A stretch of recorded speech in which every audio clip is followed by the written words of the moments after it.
Maingay na maingay 'to. Puwede naman pero mag-isip muna siya ng maraming beses.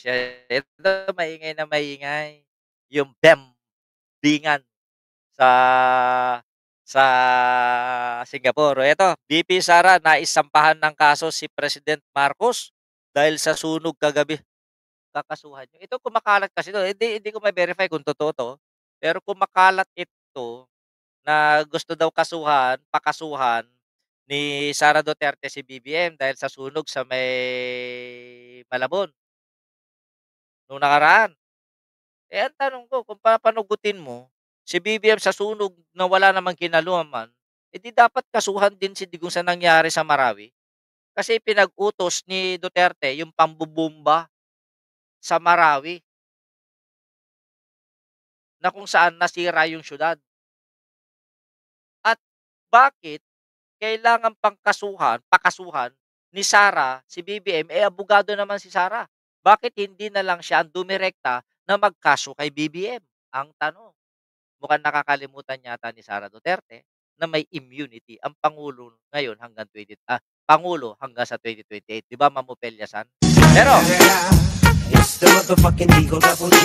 hindi yan ang ating balita dahil balitang-balita ngayon yung pagkakalat na naman ni Sara Duterte sa Singapore na kung saan ay hindi ko maintindihan 'to, Ito. Law-abiding visitors and residents of Singapore. Maraming salamat po sa pamahalaan ng Singapore. Mga kababayan, ang lahat ng ginagawa natin ay para sa Diyos, sa bayan, at sa bawat pamilya. Tama? Ang para siyang nabuang no? Ang ginagawa para sa Diyos, para sa bayan. Kinang-ina mo. Parang nabubuwak na siya, no? Parang yung out of desperation na makuha yung posisyon na alam naman natin na wala na, hindi na niya napapansin yung mga actuations na parang wala na sa tamang lugar. You are thinking the government of Singapore, wala ngang ipinadala yung Singapore para kilalanin ka bilang Vice President ng Pilipinas.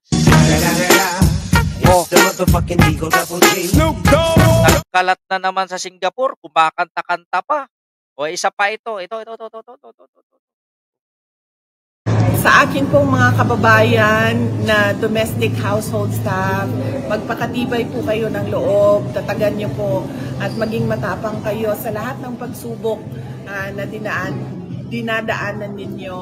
Huwag niyong kalimutan na magdasal sa Diyos na bigyan kayo ng wisdom and grace at magdasal din po tayo sa inyong mga kapamilya na naiwan doon sa Pilipinas na sila ay bigyan ng magandang kalusugan. Mabuhay kayo. May God bless you. God bless you. Thank you. Wala kayo napapansin ngayon?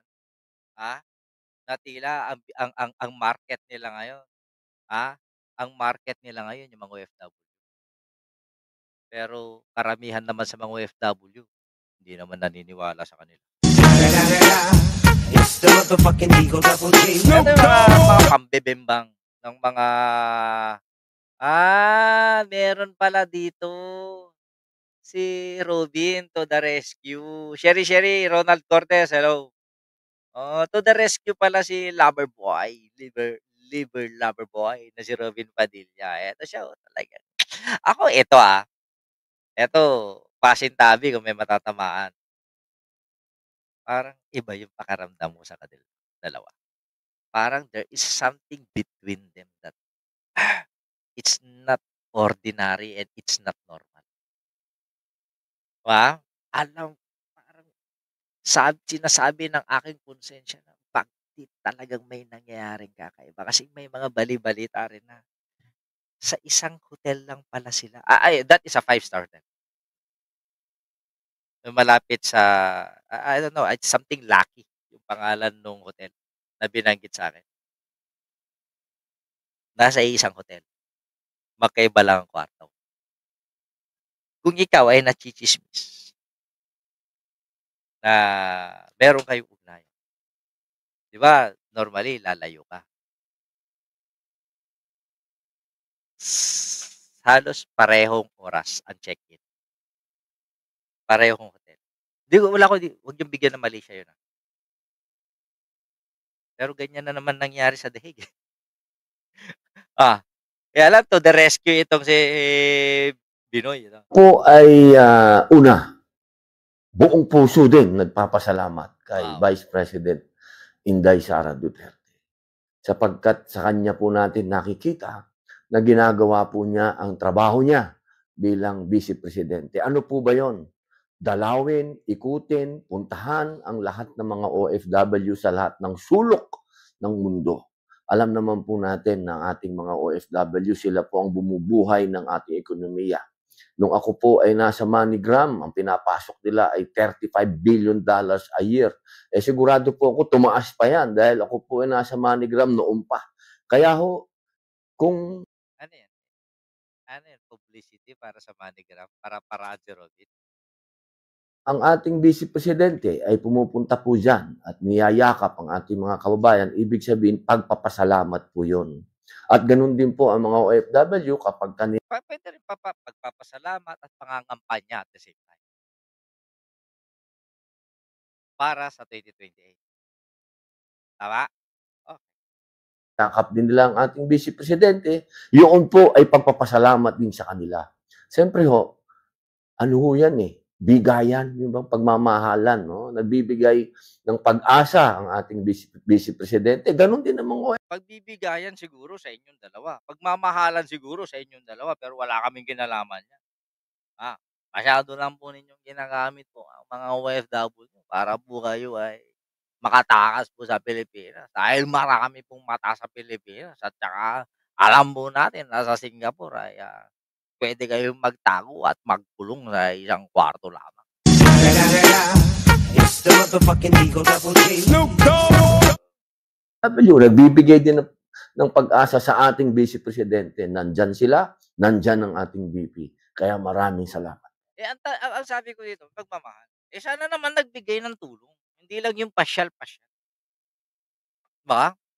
Kasi ang gobyerno ngayon, lubos-lubos ang mga proyekto, programa para sa mga OFW, tama? Si Sara, bisi-bisita lang. Kamustahan lang. Alin ang mas marami na itutulong sa mga OFW? Yung mga pabahay ni BBM sa mga OFW. Sa yung mga extended na benefits ng mga OFW na pupunta sa pamilya nila, sa mga beneficiary nila, sa mga hospitalization. Oh, aware ba ang mga Pilipino doon sa mga ginagawa ngayon ng, Love for All, na ang subject ni FL Lisa ay yung mga cancer patients na beneficiary ng mga OFW. Meron bang ganyan si Sara? Hindi sapat yung ganyan. You have to give back. If you really love the OFWs, give programs. Okey, magbigay ka ng mga proyekto, mga programa na makakatulong. Hindi yung bibisita ka, sabay mangangamba niya, sabay paninira sa administrasyon, buwa ka ng ina, 'di ba? Gano'n lang. Pero ang galing talaga kasi magtanim ng intriga ng mga 'to. Ang galing nilang sumegway para siraan ng gobyerno.